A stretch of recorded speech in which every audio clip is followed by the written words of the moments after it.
माझ्या नवऱ्याला पाणीपुरी एवढं पसंत की माझ्यात आणि पाणीपुरीमध्ये एकाला चॉईस कर म्हणल्यास त्याने ऑब्व्हियसली मलाच चॉईस करणार. मस्त पुरी बनवले आणि आम्ही जिकडं राहतो तिकडं आलूचं स्टफिंग करतात मध्ये आणि त्यांना आलूचं नाही वाटाण्याचं आवडतं आहे म्हणून मी घरीच बनवले.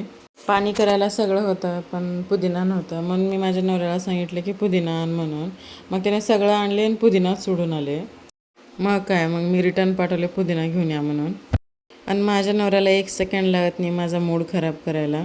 म्हणले बाहेर गॅस भेटना गेले आणि तू इथं गॅस वेस्ट केलीस. मी होती त्यांच्यासाठी पाणीपुरी केले आणि त्यांना मी पाणीपुरी केलेलं दिसलं नाही, गॅस वेस्ट केलेलं दिसलं. जाऊ दे सोड, आता बनवलेस तर खाऊत म्हणले.